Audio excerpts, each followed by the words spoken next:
Fala, queridos, sejam bem-vindos. Este é mais um episódio da Uma Horinha sobre Investimentos. Esse é o terceiro episódio seguido em que eu não erro o nome do podcast, não chamo ele mais de Uma Horinha sobre Grana, que vai voltar. Eventualmente a gente vai voltar. A gente abriu esse grande parênteses, essa temporada meio aleatória, meio perdida aqui, porque tem me incomodado muito o nível das carteiras de investimento que chegam com os novos alunos do Dinheiro Sem Medo.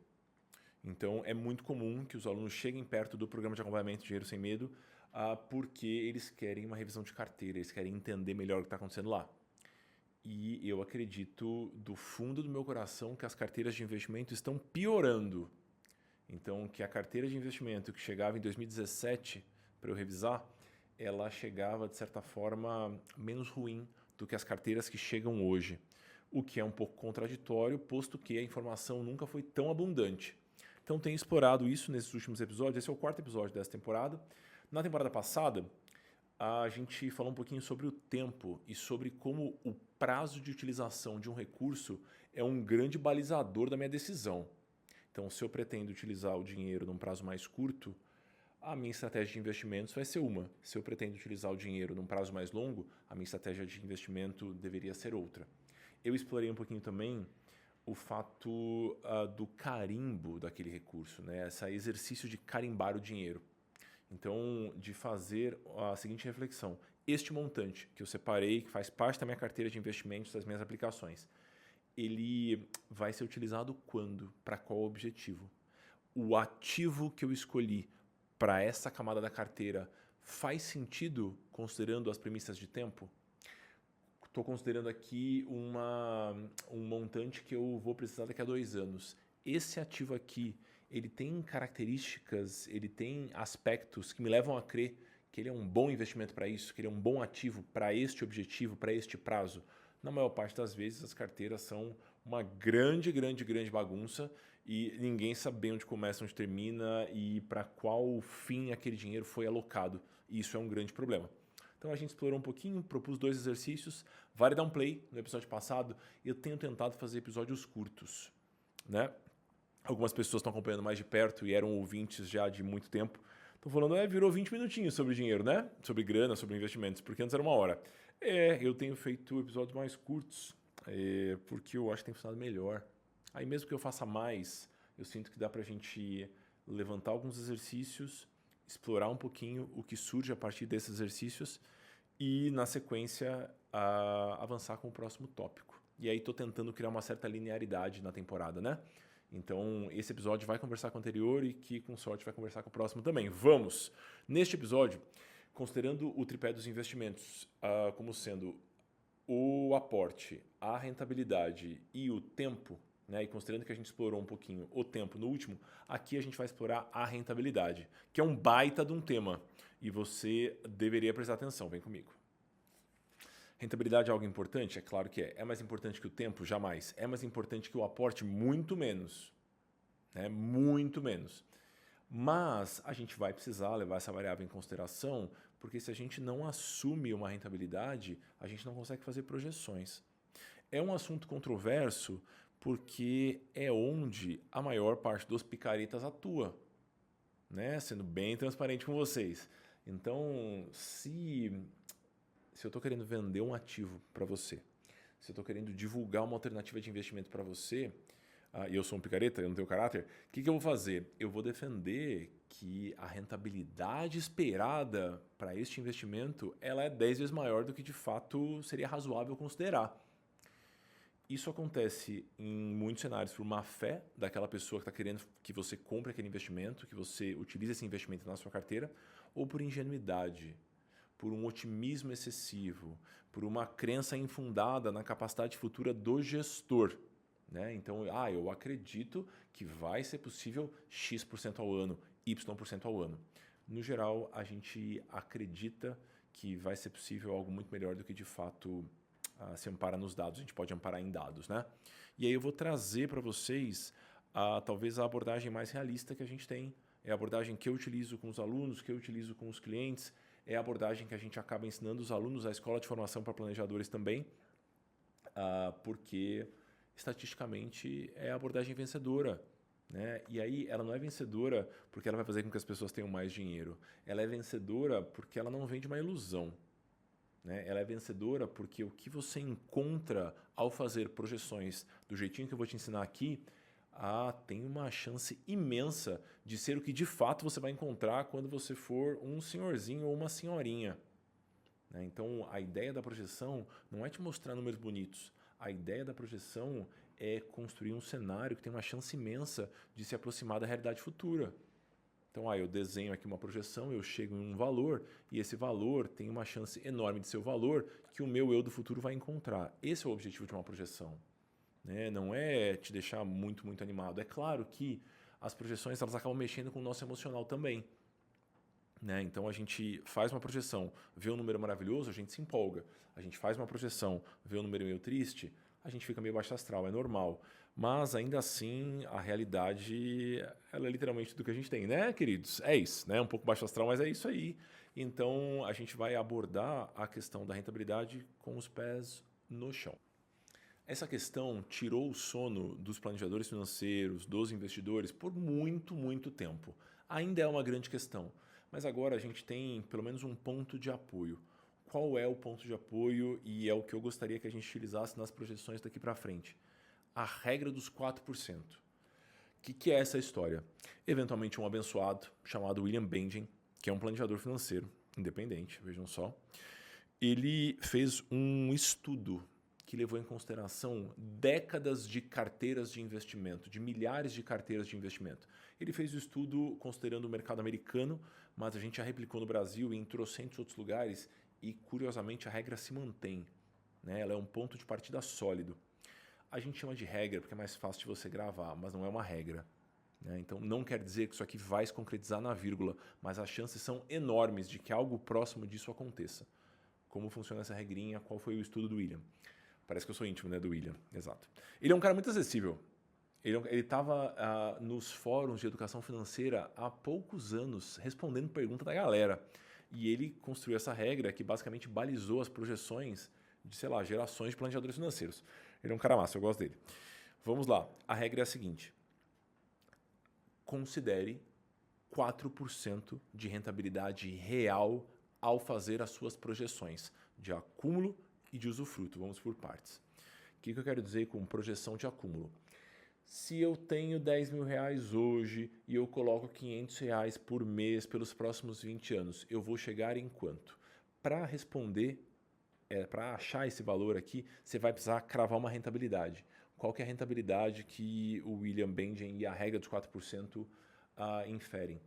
A regra é, utilize 4% considerando que essa é a rentabilidade real. O que é a rentabilidade real? A rentabilidade acima da inflação. Então, Muri, mas hoje está muito fácil de ter 10%. Hoje está muito fácil de 10% de rentabilidade nominal ou 15% de rentabilidade nominal. O que é a rentabilidade nominal? É aquela que aparece na tela da corretora. É aquela que você vê. É aquela através do qual o seu dinheiro de fato cresce. Mas você precisa levar em consideração a tal da inflação. Quando a gente pega a rentabilidade nominal e subtrai a inflação, a gente tem a rentabilidade real. Talvez você pense, mas é pouquinho. Não é pouquinho. Em especial, se você mora nesse país maravilhoso que é o Brasil. A inflação ela precisa ser levada em consideração. Ela deveria ser levada em consideração em basicamente todos os contextos, mas no sul global é imprescindível, porque ela destrói o cálculo. Então, toda vez que a gente for pensar em projeção de investimento neste lugar, nas rodas de conversa sérias, né, de pessoas que têm noção do que elas estão falando, elas vão considerar a rentabilidade real. Nas rodas alucinógenas, a gente pode levar em consideração que aparece a tela da corretora. Tá? Mas aqui, no lugar sério, onde a gente vai usar ciência, e a gente vai usar dado, e a gente vai usar embasamento técnico, a gente vai considerar 4% de rentabilidade real. E agora você já sabe que a rentabilidade real é a rentabilidade que excede a inflação. O estudo do William é interessante, tem uma série de curvas, né, interessantes. Por quê? Durante determinados períodos, a gente vai ter um mercado muito fértil, um mercado vivo, que está crescendo, está se expandindo. E aí a gente vai ter um ano com uma rentabilidade real de 10%, de 15%. Mas a gente vai ter um período uma pandemia, uma guerra, uma insanidade econômica global, porque algum psicopata assumiu o poder em algum país. E aí, por conta disso, a gente vai ter uma rentabilidade negativa. E aí, na média, a regra dos 4% enuncia que a gente vai conseguir esses 4%. Na média, não quer dizer que todo ano é 4%, 4%, 4%, 4%. Não é isso.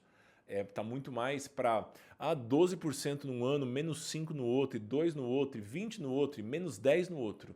E aí, quando a gente consolida e analisa esse valor, a gente, curiosamente, em muitos cenários, em muitos países, a gente chega nos 4%. Com carteiras um pouquinho mais conservadoras, com carteiras um pouquinho mais arrojadas. Os 4%, eles são uma constante. Né? A gente viu um período muito curioso da economia brasileira, né?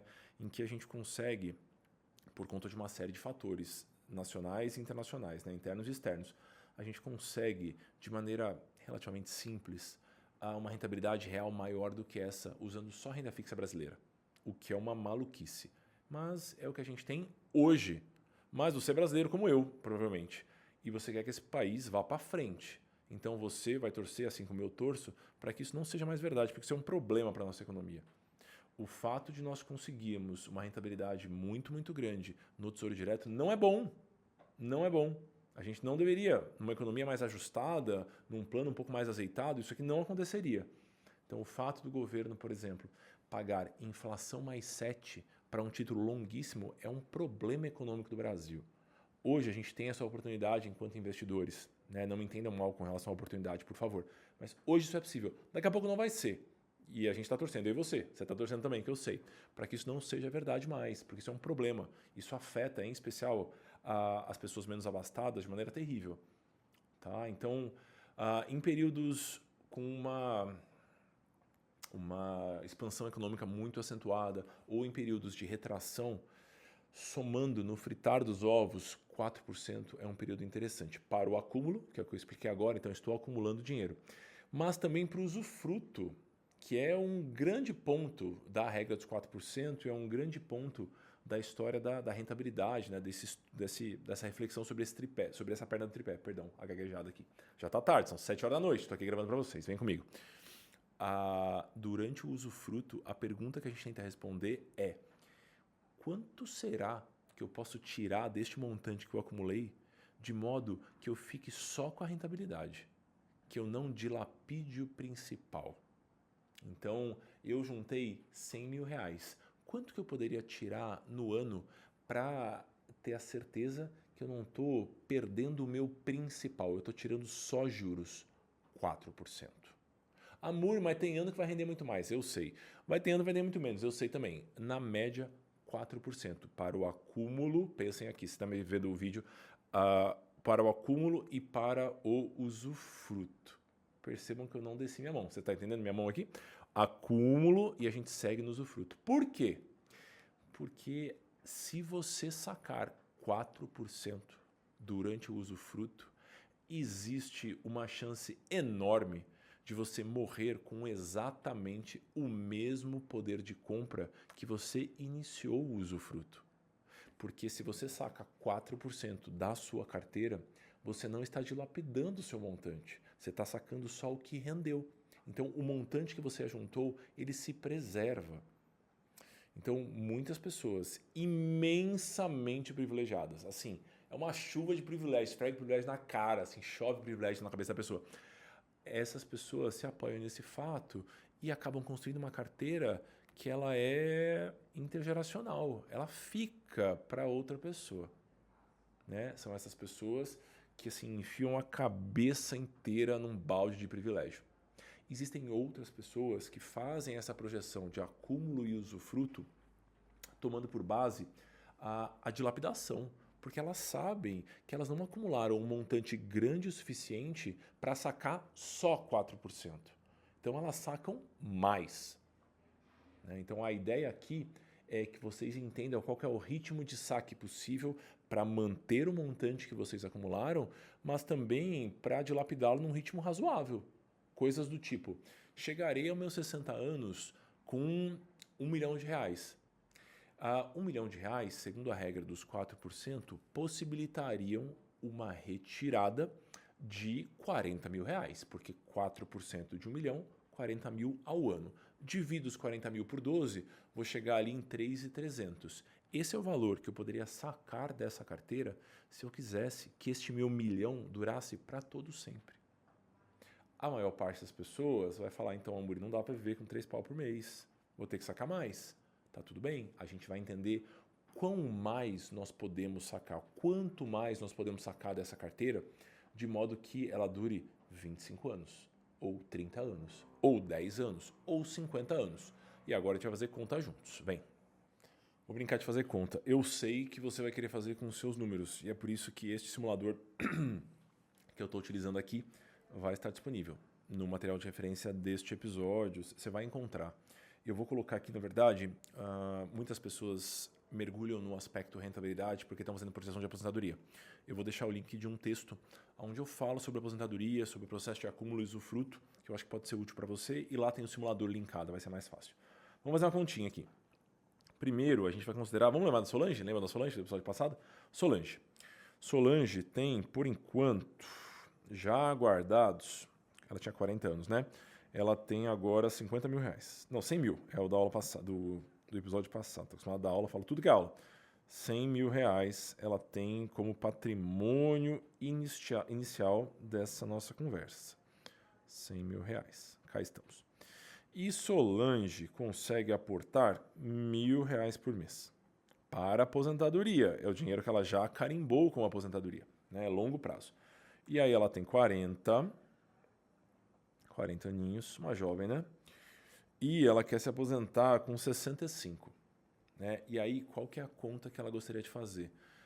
Se eu estou partindo dos 100 mil reais e eu coloco R$1.000 por mês por 25 anos, aonde eu vou chegar? Qual é a variável-chave para eu fazer essa projeção? Tempo, rentabilidade, valor do aporte. Mais uma vez, o nosso tripé. Qual que é o aporte? 1.000. Qual que é o tempo? 25 anos. Qual que é a rentabilidade? 4%. Ah, mas eu vi no YouTube que pode ser 5%. Faz com 4%. Você entendeu? Eu não estou ganhando nada para estar aqui. Sabe? Eu tô aqui porque eu estou preocupado com você. Com você. Eu não estou ganhando mais se você usa 3%, 4%, 5% ou 6%. Mas eu estou do fundo do meu coração falando para você usar 4%. Não importa o quanto seu primo conseguiu na carteira dele neste ano.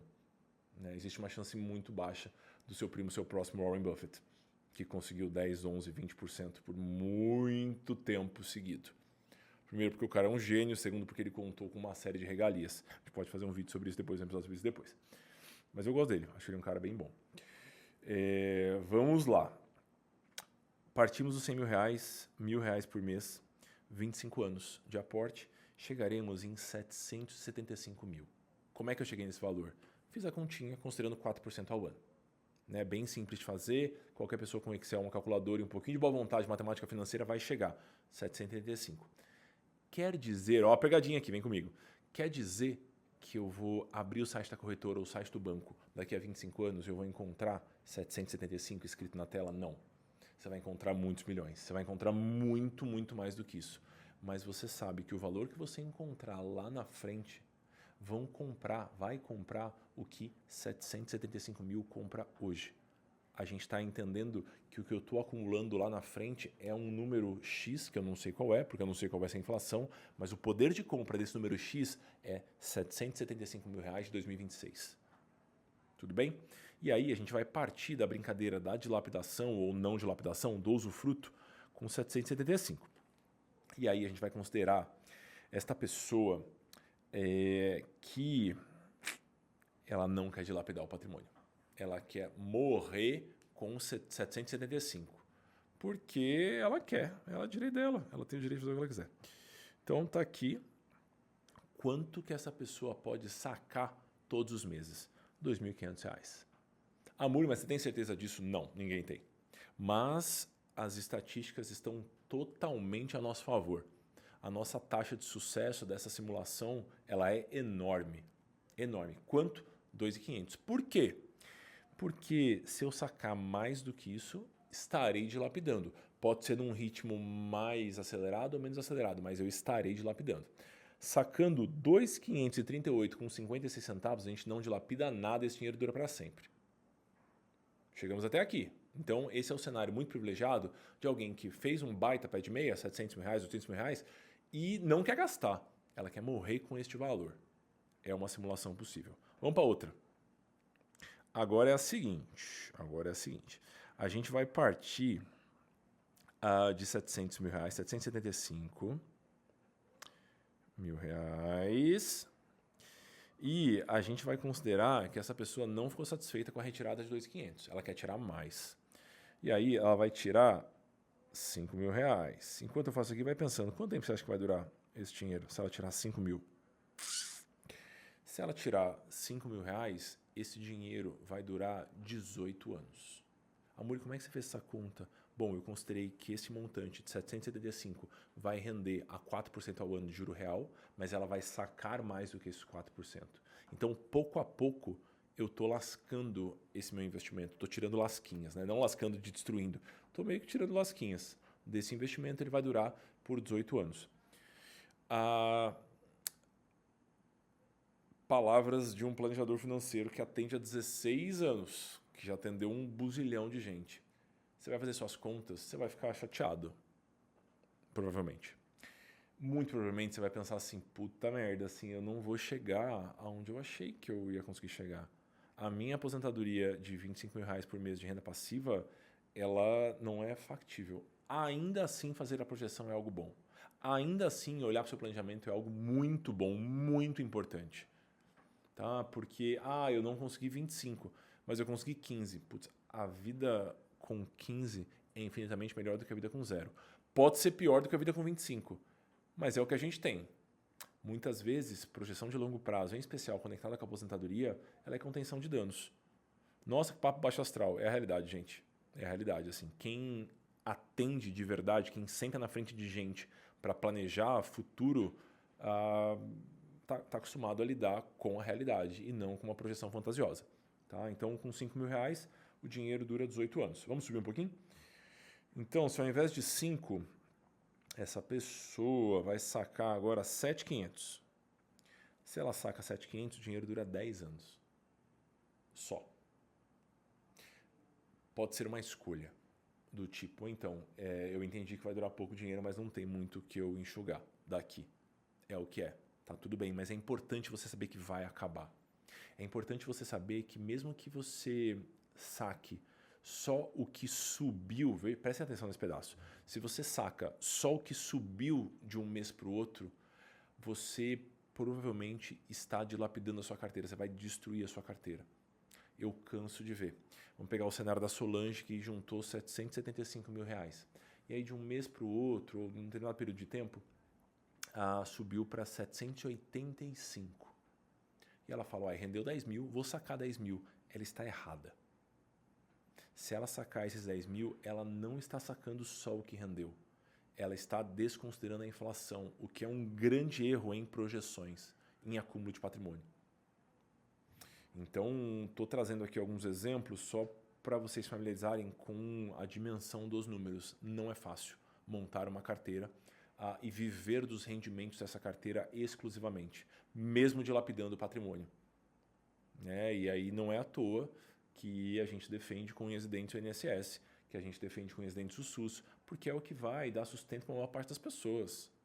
Se você está se dando ao luxo de parar por meia hora, 40 minutos do seu dia, da sua semana, para acompanhar a educação financeira, por conta deste fato isolado, você já é um privilegiado. E aí você talvez tenha a chance de desenhar um longo prazo muito melhor para você. A maior parte das pessoas não vai ter essa oportunidade. Então a gente vai precisar contar com diversos meios e com a criatividade e com política pública e com uma série de outras coisas que eu e você sabemos, né? Você está aqui, você concorda comigo nesse ponto. Né? Pode discordar em outros, mas nesse é difícil de discordar, certo? Certo, ok. Vamos seguir mais um pouquinho com os números aqui. Se eu altero esse campinho aqui, é um campo que chama assim, em quanto tempo o dinheiro vai acabar? É uma tabelinha que tem esse título. Você vai chegar nessa mesma tabela se você baixar o simuladorzinho. Se você saca 3 mil reais, esse dinheiro vai durar por 47 anos. Por quê? Porque você está sacando algo muito próximo dos 4% ao ano. Vamos descer mais um pouquinho, até eu quebrar a planilha aqui. Então, se ao invés de 3, a gente saca 2.500. Pronto, quebrei a planilha. 2.500 você pode sacar para todo sempre. Por quê? Porque está abaixo dos 4% que o simulador considera na projeção. Fez sentido até aqui? Eu espero que sim. Eu esqueço que eu não estou dando aula, às vezes eu faço perguntas para vocês. Vocês vão poder responder. Você pode responder no seu carro, ou lavando a sua louça, ou na sua casa assistindo esse vídeo. Mas o fato é, eu tenho a pretensão que essa sequência de episódios ela sirva como um convite à ação, seja ela qual for. A minha ação vai ser, eu vou dar uma ajeitada no meu orçamento que eu preciso juntar mais. Ótimo, já fico muito feliz. Eu vou revisar minha carteira de investimento. Já fico muito, muito feliz. Não trate essas reflexões que eu estou trazendo aqui como algo para agora eu sou uma pessoa mais letrada financeiramente. Eu acho ótimo que você seja, mas eu estou querendo aqui mudança de comportamento. Eu estou querendo aqui que você, de fato, aproveite isso que eu estou trazendo e os seus estudos, de maneira geral, com outras pessoas que você curta, que você gosta de acompanhar, que isso sirva para promover mudança de comportamento. A gente vai falar sobre aporte ainda no nosso próximo episódio. Achei bonitinho fazer um episódio para cada perna do tripé. Achei que ficou bom assim. A gente vai explorar o aporte. Você vai perceber que um aumento de 10, 20% no aporte talvez seja possível para o seu cenário. Talvez seja possível. E esse aumento de 10, 20% no seu aporte, ao invés de juntar 1.000, juntar 1.200, ao invés de juntar 200, juntar 240, 20% a mais, faz uma diferença absurda no montante que você vai chegar lá na frente. E eu estou defendendo essa mudança porque se você mexer nesse 4%, eu vou presencialmente na sua casa dar um tapa na sua mão. Né? A gente precisava inventar uma planilha que quando você mexe onde você não deve mexer, a planilha te dá tapa. Sabe? Tipo, de repente. Ainda não existe isso. Alguma startup vai inventar algum dia, alguma IA. Tanta coisa inútil feita de IA, façam isso. Não mexam nos 4%. Há 20 possibilidades a partir da mudança do aporte, que vai ser o tema do nosso próximo episódio. Ok? Deixa eu fazer meu jabá. Você chegou até aqui. Episódio longo, né? Ficou meio grande isso aqui. Ou não. Acho que não, estou em dúvida. Estou com o timer do áudio aqui. Por isso que eu estou olhando para cá. Meu jabá rápido. Neste momento, temos 15 vagas para a gente fechar a turma do primeiro semestre do Dinheiro Sem Medo. Dinheiro Sem Medo é meu programa de acompanhamento. A gente foca em 2 grandes pilares, organização e investimentos.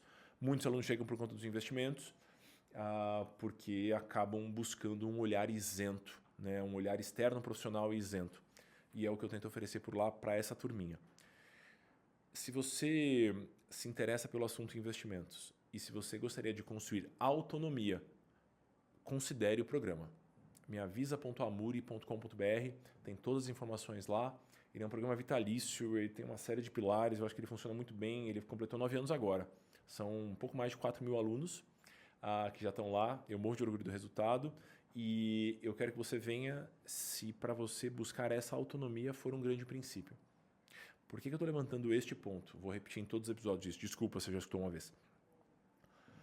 Se você está buscando apenas montar uma carteira, ponto. Não faço muita questão de entender o que está acontecendo lá dentro. Eu só quero resolver isso aqui. Existem outros caminhos mais baratos. Contrate um consultor. Né? Tem um monte de consultor bom no Brasil. Se você está querendo construir essa carteira de maneira prática, mas você quer aprender como isso funciona, se você quer entender por que aquela decisão foi tomada, o Dinheiro Sem Medo é uma grande, grande opção. E eu vou adorar ter você na turma se fizer sentido. Se não fizer sentido, tá tudo bem. Você vai continuar estudando podcast, lendo meus textos e, com sorte, né? Se você continuar gostando. É isso. Torce pra você continuar gostando. Beijo pra vocês. Espero que vocês tenham gostado até aqui. Semana que vem tem mais episódio. É isso. Beijo pra vocês. Tchau.